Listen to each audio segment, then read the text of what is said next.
kita ingat-ingat kembali istilah sentence, clause, and phrase. Nah, apa sih bedanya sentence, clause, dan phrase itu? Ya, kalau bahasa Inggrisnya itu the clause may stand as a simple sentence or may join another clause to make a sentence. Maksudnya adalah klausa itu bisa berdiri sendiri sebagai simple sentence, jadi kalimat simple gitu ya, ada subjek, ada verb, atau bisa juga digabung dengan klausa lain untuk membuat sebuah kalimat ya. Seperti juga kalimat, klausa terdiri dari subjek and predikat. As like sentence, a clause also contains subject and predicate. If it gives complete sense, we can call it a sentence. But if it doesn't give complete sense, on that time that is called clause. Jadi maksudnya, ini sama seperti kalimat ada subjek, predikat, objek. Klausa juga terdiri dari subjek dan predikat ya. Kalau itu masuk akal, kita sebut itu kalimat atau sentence. Maksudnya kalimat masuk akal itu jadi contohnya ayah pergi ke kantor, itu kayak orang ngerti gitu ya, ayah pergi ke kantor gitu ya. Tapi kalau cuma seperti he go to the office, he-nya itu siapa? Nggak dijelaskan kan, dia laki-laki pergi ke kantor, dianya itu siapa? Dia dapat dijelaskan. Nah itu berarti kita anggap sebagai klausa ya. Jadi tergantung make sense or not ya. Nah contohnya nih, perhatikan contoh berikut ini. I will meet him in the office ya. Subjeknya di sini adalah I, subject of the clause itu I. Will meet him in the office itu sebenarnya predicate atau pelengkap dari subjek complement. Nah, karena ini sudah ada subjek, ada predicate ya, kan ini subjeknya jelas ya, I, saya. Jadi kalau yang ini nggak perlu tahu gitu ya. I-nya ini maksudnya saya, kecuali dia di depannya itu he, nah ini baru jadi nggak jelas. Tapi kalau di sini I, subjeknya I, pelakunya adalah saya. Karena ini kalimatnya bisa dibilang kalimat lengkap, maka kita bisa menyebutnya sebagai sentence, juga bisa disebut juga sebagai clause atau klausa. Ya, intinya sentence itu adalah a sentence is the basic grammatical unit. It contains a group of words and expresses a complete thought. Dengan begitu kita bisa menyebut ini sebagai sentence, juga bisa disebut sebagai klausa karena lengkap ya, ada subjek, ada predikatnya. Jadi karena lengkap ini maksudnya dia jelas gitu ya. Jadi disebut sentence bisa, disebut klausa juga bisa gitu. Nah, tapi kalau klausa ini seperti ini. The teacher asked a question, but no one answered. Ya. Nah, maksudnya di sini ada dua klausa yang digabungkan ya. Dari the teacher asked a question itu dia klausa 1 ya. But no one answered itu klausa 2. Tapi kalau yang klausa pertama the teacher asked questions itu kita bisa sebut sebagai sentence. Guru menanyakan sebuah pertanyaan ya. Nah, klausa yang kedua but no one answered is the second clause containing subject and predicate. Memang ada subjek predikatnya, but doesn't give sense alone and must be joined to first clause to give complete sense. Jadi kalau kalimat yang pertama itu, klausa pertama itu, dia bisa berdiri sendiri. Misalnya kita tutup nih, the teacher ask a question. Wajar the teacher ask a question ya kan. Tapi kalau kita hanya menghilangkan yang ini, but no one answered, berarti dia nggak bisa berdiri sendiri kan. Misalnya kamu tiba-tiba ada yang bilang but no one answered. Maksudnya apa gitu kan? Berarti ini but-nya itu harus digabungkan dengan klausa pertama yang dimana ini disebut main clause ya. Jadi di klausa pertama bisa berdiri sendiri dan dapat dipahami maknanya. Jadi the teacher asked question bisa disebut sebagai kalimat atau sentence. Sementara di klausa kedua yang ini but no one answered, memang ada subjek dan ada predicate, tapi tidak dapat berdiri sendiri. Maka ini tidak bisa disebut sebagai sentence, hanya bisa disebut clause ya. Jadi maksudnya paham ya bedanya tadi sentence dengan clause. Nah, ini next. I will meet him in the office. Ini sama dengan yang sentence tadi. Kalau dilihat semuanya, ini memang sentence. Dilihat dari semuanya ya. I will meet him in the office. Oke. Tapi a phrase itu is a group of related word within a sentence. Jadi sebuah kelompok kata yang ada di dalam sebuah kalimat, ada di sebuah sentence tanpa subject and verb, without both subject and verb. Coba lihat yang ini nih. Tidak ada subjek, tidak ada verb, maka verb bukanlah subjek atau verb dan tidak bisa berdiri sendiri. Kalau kamu bilang in the office, orang akan bingung, in the office apanya, ya kan? Ya, jadi frase itu atau phrase harus digunakan bersamaan dalam sebuah kalimat atau sebuah sentence. A phrase has neither subject nor verb, can't be used alone, tidak bisa dipakai sendirian. Should be used within a sentence, harus dimasukkan ke dalam sebuah kalimat. Nah, fungsi dari phrase, a phrase itu functions as a noun, bisa juga as a verb, as an adverb, as an adjective, or preposition in a sentence. Jadi banyak fungsinya, bisa sebagai kata benda, bisa sebagai kata kerja, tergantung ya, bisa sebagai adverb, kata keterangan, kata sifat ya. Terus juga bisa disebut sebagai kata, ya benar, ini kata keterangan. Adverb itu kata keterangan, waktu ya biasanya, atau tempat, atau apalah. Nah, kata sifat itu yang adjektif ya, or preposition, atau kata hubung dalam sebuah sentence. Nah, contoh lain, he is laughing at the Joker. At the Joker ini berarti dia phrase-nya ya, jadi at the Joker. Si Joker itu maksudnya bukan Joker yang di Batman ya, maksudnya Joker itu si tukang ngibul, bukan tukang ngibul, tukang bercanda gitu ya, Joker itu. Iya, jadi yang suka bercanda itu disebut joker. You must come on time. Ya, nah ini on time ini maksudnya apa? Ya tepat waktu. Nah, on time ini dia tidak bisa disebut sebuah kalimat karena tidak ada subjek, tidak ada verb ya. Jadi dia di sini sebagai adverb. Sebagai kata keterangan ya adverb itu ya. Kalau adjektif tadi kata sifat. Contoh lain dari frase. Coba lihat perbedaan antara sentence, clause, dan phrase di contoh berikut ini. Ada he is the teacher that I told you about last week. He is the teacher that I told you about last week. Ini saya beri warna karena masing-masing ini beda fungsinya ya. Nah, he di sini kalau dia berdiri sendiri sebagai subjek, is di sini sebagai predikatnya, dia sebagai objek. Nah, that ini keterangan preposition, I ini subjek, told ini sebagai kata kerja, you ini objek, about last week itu berfungsinya sebagai adverb. Nah, kalau dilihat dari full 1 sampai akhir, ini adalah sebuah sentence. He is the teacher that I told you about last week. Dia adalah seorang guru, dia adalah guru yang aku kasih tahu ke kamu minggu lalu, gitu ya. Yang aku ceritakan padamu minggu lalu, gitu. Nah, ini ingat ada 2 klausa digabung dengan kata that, ya. Nah, klausa pertama itu ada si he is the teacher, oke? Klausa kedua itu ada I told you about last week, atau boleh juga that I told you about last week. Jadi dihubungkan dengan si that ini ya. Jadi ini klausa keduanya dihubungkan dengan kata that.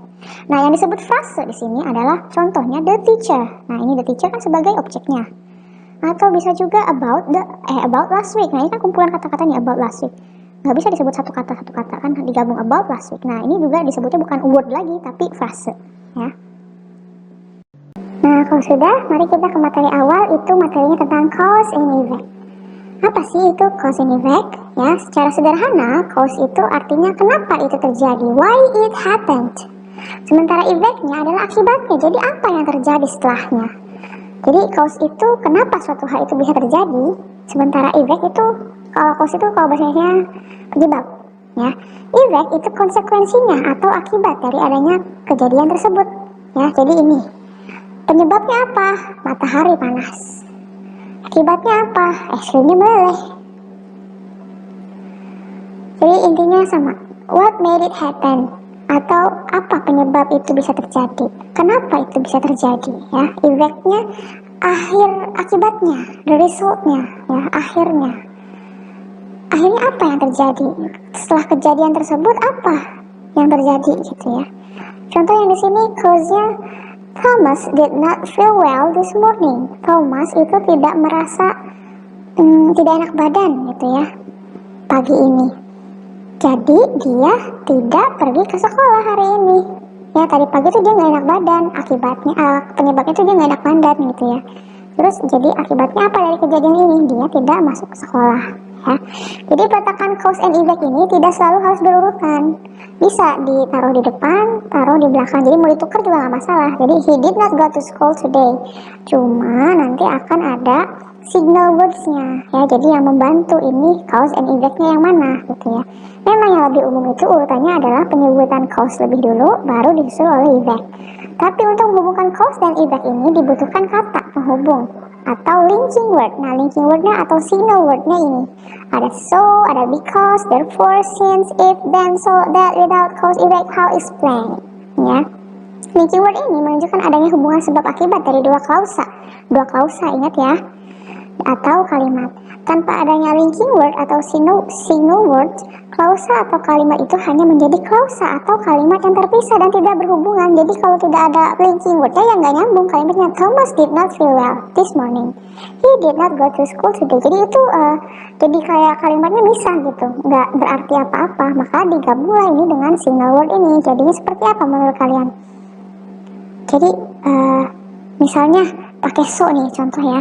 Thomas did not feel well this morning. So, jadi ya, he did not go to school today. Ya, jadi kalau pakai so kita udah familiar ya. Tapi, oh ya, satu lagi deh contohnya. Tom is very hungry. So, Tom orders pizza for lunch. Ya, kalau pakai so gitu kan, ini cause-nya. Jadi, Tom itu sangat lapar katanya. Ibaratnya Tom orders pizza for lunch. Akibatnya dia pesan pizza deh untuk makan siang. Tapi, karena kita udah sering ketemu kata so ya, so itu kan jadi ya. Kali ini kita belajar linking word yang lain. Untuk materi ini kita fokus dulu ke penggunaan because of, and due to. Oke? Nah, kalau because sama because of, mungkin kalian sering nih ketemu kata-kata ini, bingung nggak? Bingung ya, makanya kali ini Miss jelasin. Perbedaan because and because of. Because itu adalah conjunction atau sama linking word ya, kata hubung, yaitu kalimat yang menghubungkan dua kalimat. Ya, dua kalimat. Ingat kalimat tadi seperti apa? Ada subjek, predikat, objek. Bisa berdiri sendiri, lengkap. Ya, because. Sedangkan because of adalah preposition. Because of itu merupakan kata alternatif dari as a result, atau dalam bahasa Indonesianya bisa diartikan sebagai dikarenakan atau gara-gara. Gara-gara si Anu jadi begitu. Apa itu? Nanti kita lihat. Ya, jadi kalau dilihat dari arti, because itu karena, because of itu dikarenakan atau tadi gara-gara. Contoh, pola penggunaan because of. Nah, because of ini biasanya diikuti oleh noun phrase, atau bisa juga pronoun, atau juga verb ing. Nah, baru deh digabungin dengan main clause atau ya tadi klausa yang lengkapnya gimana, yang tadi kita udah bahas kan klausa ya. Because of adalah preposisi kata atau two words conjunction, digunakan sebelum kata benda atau kata ganti. Because of itu memiliki makna by reason of, maksudnya dikarenakan tadinya alasannya, yang kemudian dalam penulisannya diikuti dengan objek yang berupa noun atau phrase, pronoun atau verb ing. Langsung aja kita ke contoh biar lebih paham. Contoh penggunaan because of. Ya, because of kalau diikuti noun phrase seperti apa? Pertama nih, noun phrase ya. Noun phrase itu berarti frase tadi yang berfungsi dia ada noun-nya. Noun ya, sebagai kata benda. We were bored because of the speech. Kami merasa bosan karena pidatonya. The speech ini kan ada dua katanya ya, tapi bukan disebut noun lagi, sudah disebutnya noun phrase. Karena phrase itu kan kumpulan kata-kata. Nah, kumpulan kata di sini membentuk kata benda, the speech. Ya, jadi dia disebutnya bukan lagi noun, tapi disebut noun phrase. Terus, John was worried because of the rain. John merasa khawatir karena hujan. Di sini ada kalimat lengkapnya sama, we were bored. Itu sudah kalimat lengkap, main clause. Bisa disebut juga main clause ya.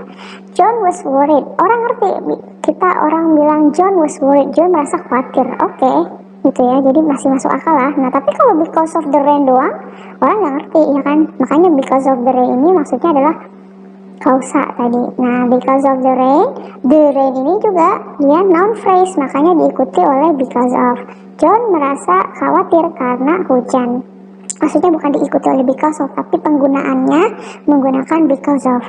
John merasa khawatir karena hujan, ya. The sea water level increased as the heavy rain poured since last night and also because of the climate change. Waduh, panjang nih. Maksudnya sama sih. Jadi kita lihat dulu yang main clause yang pertama.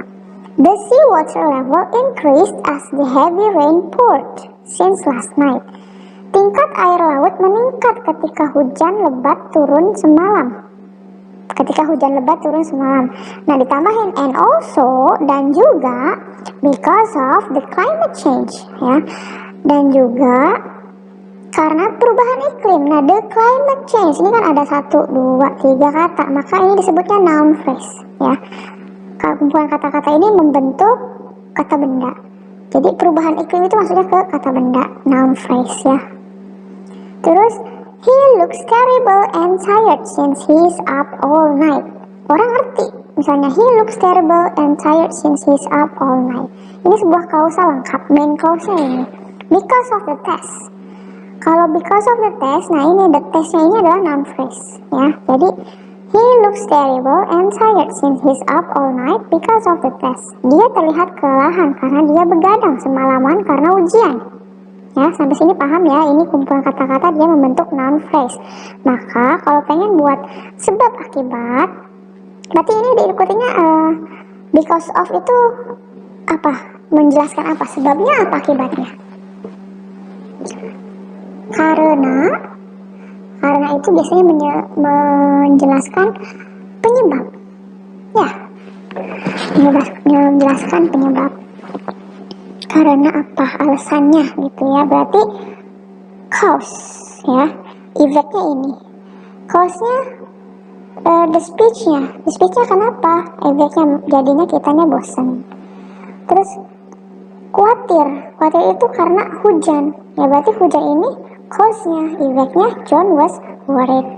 Terus the water level increase itu akibatnya, penyebabnya apa, perubahan cuaca ya, air laut meningkat itu dia efeknya, penyebabnya adalah perubahan cuaca, perubahan iklim ya. Terus he looks terrible, dia terlihat kelelahan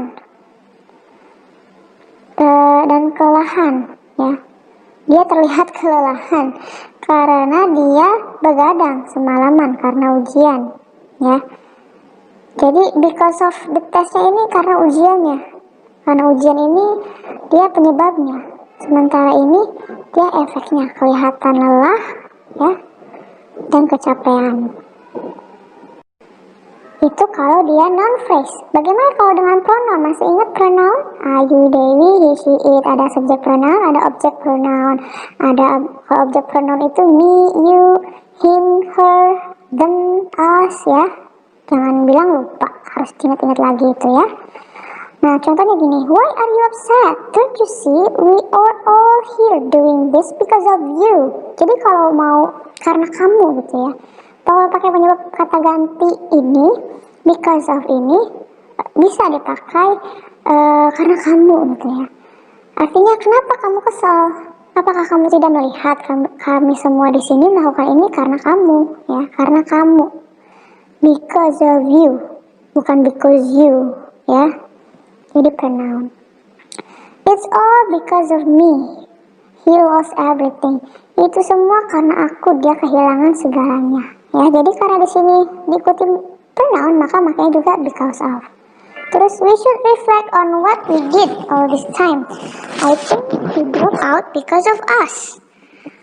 Kita harus merefleksikan, merenungkan apa yang kita lakukan selama ini. Saya pikir dia keluar itu karena kami, ya.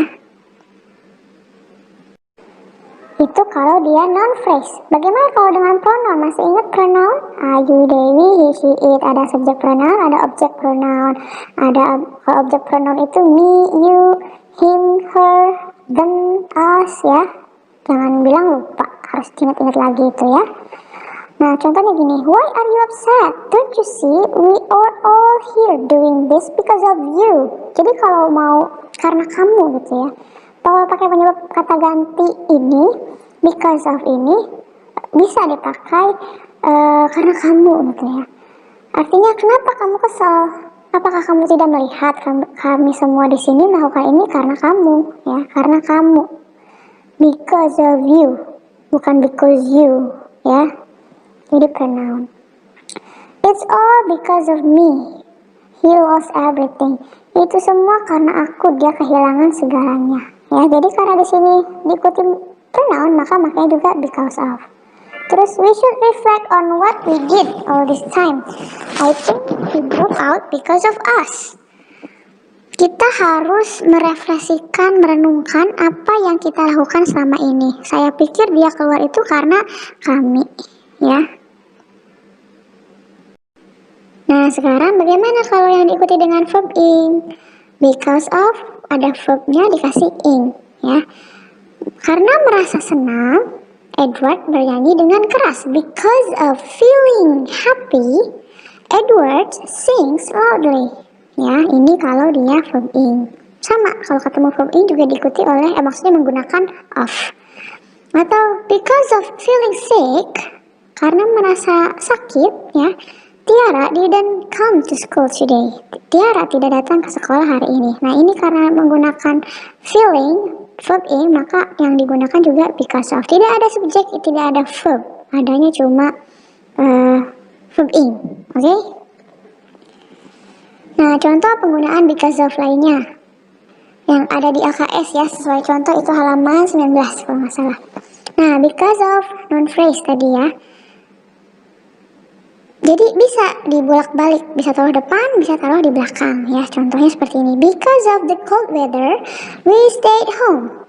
Karena cuacanya dingin, kami tinggal di rumah. Cuma kalau because of-nya di depan, maka klausa yang ini harus dikasih koma sebagai pemisah. Jadi kalau because of-nya di depan, maka kasih koma setelah itu, setelah klausa pertama.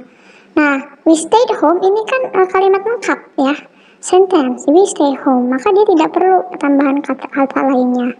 Jadi we stay home taruh di belakang, tapi kasih koma kalau setelah because of the cold weather. Nah, kalau misalnya mau ditaruh di tengah bisa, jadi tinggal dibalik ya. Penyebabnya taruh di depan ya.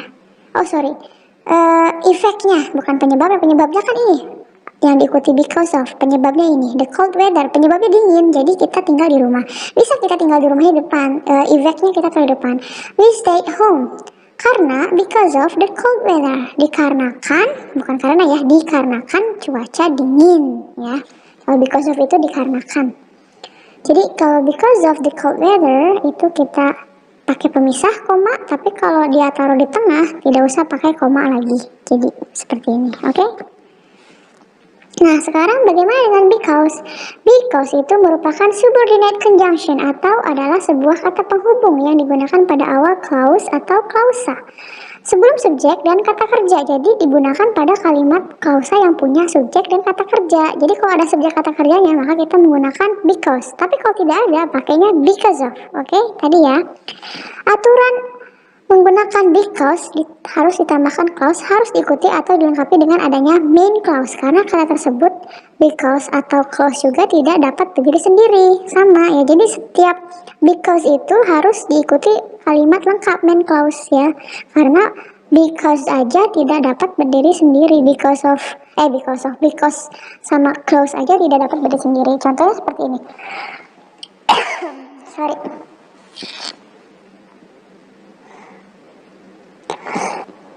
Nah, ini untuk pola kalimatnya. Jadi because, subject, verb, atau bisa juga disebutnya subclause. Atau baru harus ditambahkan main clause ya. Jadi ini subordinate subclause-nya ya, subclause, klausa kedua atau klausa pertama boleh, tapi yang kalimat utamanya itu yang ini. Ya, klausa utamanya itu yang ini. Jadi ada subjek, predikat, verbnya, subjek, verbnya. Tapi ini because of sama because of lagi. Because sama subjek aja, because sama subjek aja. Because subjek dan verb saja tidak bisa berdiri sendiri. Maksudnya seperti itu, masya Allah. Ya. Nah, ini contoh langsung aja penggunaan because seperti ini. Yang tadi ya. We were bored because the speech is too long. Ya sama kan kayak tadi we were bored, cuman yang tadi bedanya because of itu langsung because of the speech. Udah titik. Itu the speech itu kan non phrase. Sedangkan kalau ini kalimatnya lengkap. The speech is too long. Pidatonya terlalu panjang. Ya. Jadi we were bored itu juga main clause.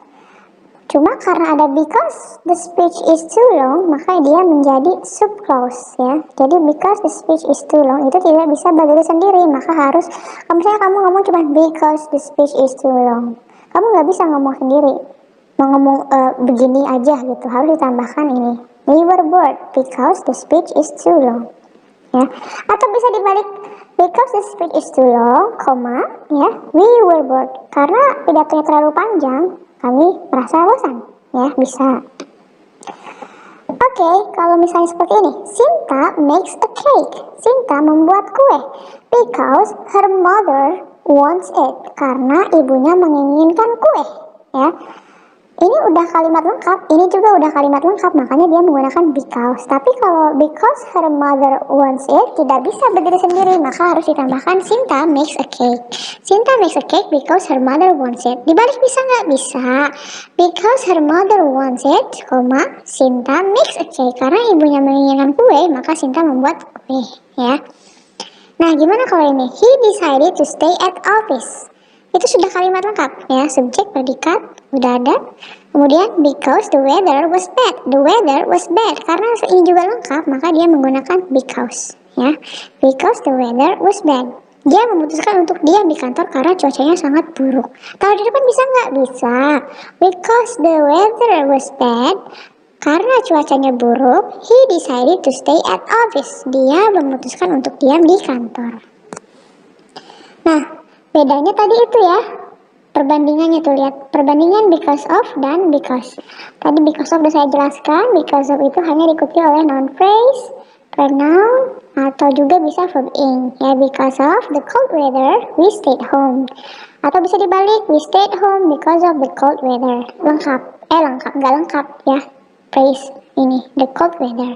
The cold weather tidak ada subjek, tidak ada predikat. Tapi kalau because itu harus yang kalimatnya lengkap. Maksudnya ada subjek, ada predikat. The weather was cold. Maka pakainya because. Because the weather was cold, we stay home. Lihat ya bedanya ya. Bisa juga dibalik. We stay home. We stayed home because the weather was cold. Nah, ada satu lagi nih, penggunaan due to. Due to itu sebenarnya mirip dengan because of, hanya diikuti oleh noun phrase ya. Jadi tidak begitu sama kalau artinya sih ya, dengan because of and due to itu sama, kalau cuma beda arti doang, dikarenakan, karena sama-sama memunculkan penyebab gitu ya. Nah, tapi because of dan due to itu yang lebih mirip berdua ini. Jadi mereka hanya digunakan dengan noun atau noun phrase ya. Kalimatnya jadi polanya sama dengan because of, pola kalimatnya ya. Contoh. Nah, because of the cold weather we stay home. Karena cuaca dingin kami tinggal di rumah. Due to the cold weather we stay home. Sama kan? Ya, the cold weather. We stay home because of the cold weather. We stay home due to the cold weather. Ya, jadi sama. Cuma due to itu lebih sering digunakan untuk penulisan yang lebih formal atau resmi. Jadi kalau mau menulis yang bahasa yang lebih formal, lebih baik menggunakan due to daripada because of. Contohnya, ini kalimat yang lebih resmi ya, yang lebih formal, yang kamu sering mungkin ketemu di berita. Due to the fact that the weather was cold, we stay home. Nah, ini lebih resmi kedengarannya. Jadi dikarenakan fakta bahwa cuacanya sangat dingin, ya ini biarpun panjang kalimatnya, dia itu noun phrase loh, ya. Jadi kumpulan kata-kata, tapi dia tidak ada subjek atau predikatnya, ya. We stayed home, ya. Kami tinggal di rumah, begitu loh. Ini noun phrase biarpun panjang ya. Nah, coba deh lihat, kerjakan dulu. Kalau misalnya mana penggunaan because, mana penggunaan because of. Tinggal dilihat aja nih. Tuh lihat, I was late, I missed the train. Karena ini lengkap berarti pakainya because atau because of. Ya. A lot of people lost their job. The financial recession. Nah, ini apa nih? Dia lengkap tidak subjek predikatnya, dia klausa apa phrase ini? Berarti pakainya apa? Because atau because of? He retired 40 mainly. Dia pensiun pada 40 tahun dikarenakan apa? Ya. Dan lain-lainnya. Nanti minggu depan kita akan bahas, oke? Kalau begitu sampai sini dulu. See you next week. Assalamualaikum warahmatullahi wabarakatuh. Nanti kalau ada pertanyaan di diskusinya.